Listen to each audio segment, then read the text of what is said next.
and I just got bombarded. And I just want to let you guys know right out of the gate, there's a lot of stuff that is going to be surprise. Okay? Yeah. It's a lot of stuff that we can't touch on, but one of my favorite things in the game is the weapon system, the weapon crafting and stuff. Is there, like, I'm sure there's going to be, that's going to be in the game, but can you tell us if there's going to be like some new stuff? Well, there'll be a lot of new weapons in the game. For sure, the weapon crafting will be a bit reworked because we changed the combat in Dying Light 2 into the way it's more tactical, the way it's more giving you more satisfaction in certain bits, certain moments. So the weapon crafting fills the gap, and it creates a lot of emergent situations that create the satisfaction moments. Yeah, it will be more complicated and more complex, so I guarantee you won't be disappointed. Very cool, very cool. One of the things that I really like about, or I like about video games in general, is the difficulty. In the beginning, when I first started the first game, it was just run. Run, run, run. Is that, can you speak to like the gameplay arc with this? Because it seems like he might start out like a badass, but am I wrong about that? I can't tell you too much about that. Okay. The thing is that Aiden Caldwell is entering the city at the beginning of the game, almost at the beginning of the game. So he's not from the very beginning in the city, and he's not infected from the very beginning. So it probably covers some of the answers. Okay, okay. Like I said, totally fine if you can't say stuff, but I have to ask these questions. Yeah. The hard-hitting, journalistic questions. Co-op, question mark? There will be co-op, so okay. You can play entire campaign, entire story from the beginning till the very end with your friends. It's up to 4-player co-op like in the first game. Some of the new elements will be introduced very soon about the co-op and about the multiplayer elements of the game, but right now it's confirmation that the co-op is there. Can I ask a couple questions about, you know, when you dropped a lot of the information around this sort of the city that is living and based off of your decisions, then, you know, is it the peacekeepers,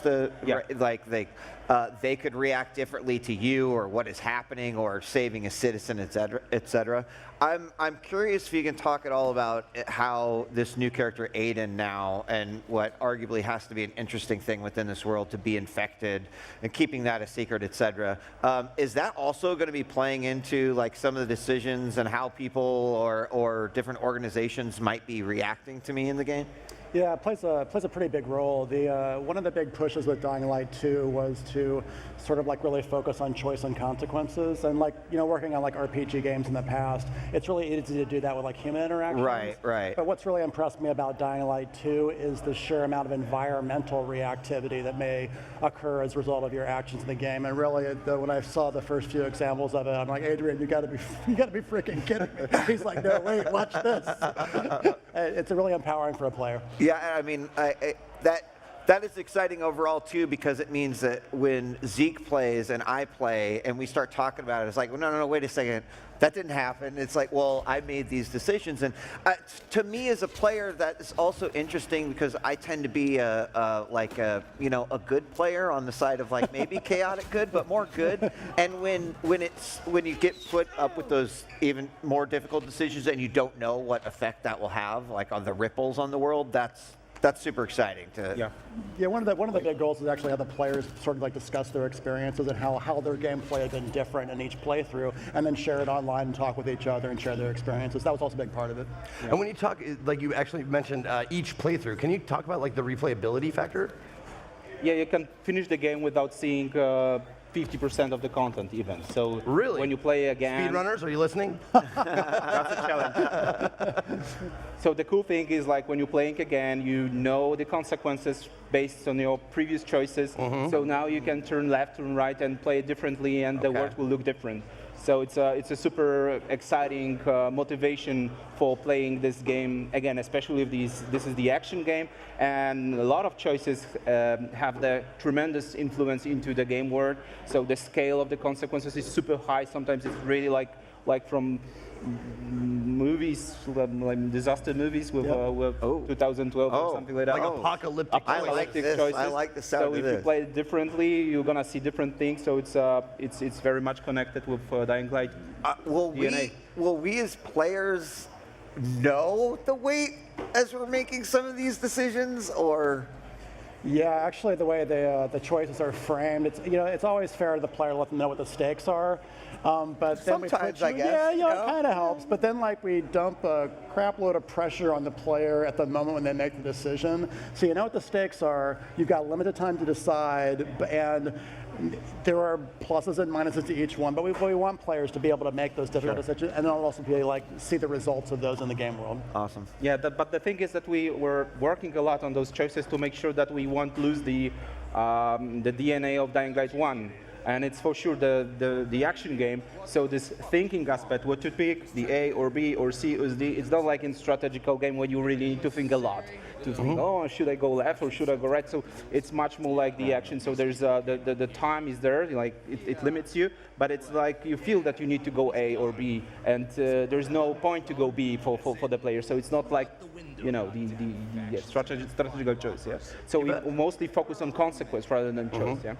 Well, I'm super happy to hear you say that, because I've played a lot of adventure games, action games, or whatever with a story, and it's always so frustrating when choices don't matter, And I'm glad to hear you say shit will change if you make these choices. I love that. Dying Light 2, shit will change. There you go. You're welcome. Trademark. Pay me now. Pay me now. Check in the mail. Okay, cool. All right, so another really, really exciting aspect of playing the first one was the parkour. Can you tell us any innovations, updates, that kind of stuff? Yeah, we doubled the move of the parkour moves, so that's the one thing. So it's much more fluid when you just exploring to the city. We introduced last year the. I'm sorry. When you say double the move, what do you mean by that? The speed animations or the... when you interact with environment. Okay. And we introduced last year something called the parkour puzzles. So there are certain puzzles, where you really need to look at your stamina and measure it, find the road, find the place that you want to rest. I love that. And there's a lot of those kind of things. And in the demo we've created for the show, we also introduced something like improving your avatar. So it's not only about skills that you can unlock for having new moves or be more efficient in moving. You also have some tools. Yeah. So you are upgrading your avatar. You have your tools on your body. You have a new grappling hook, which is really great. You can. That was one of the questions. Ask them about the grappling hook. Yeah, it's not just for moving through the city. It could be used in a combat in any different cases. Yeah. Now, you said something about the parkour.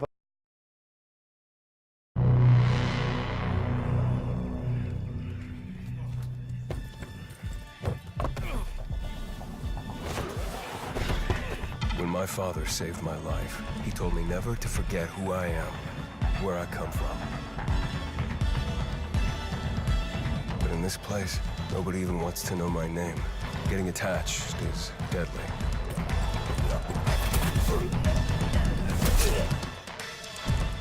Because when darkness comes, I might be gone.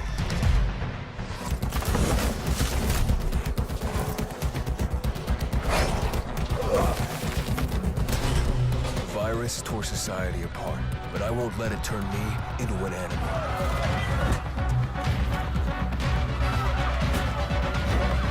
Staying alive became the essence of our existence, yet life must be more than just survival.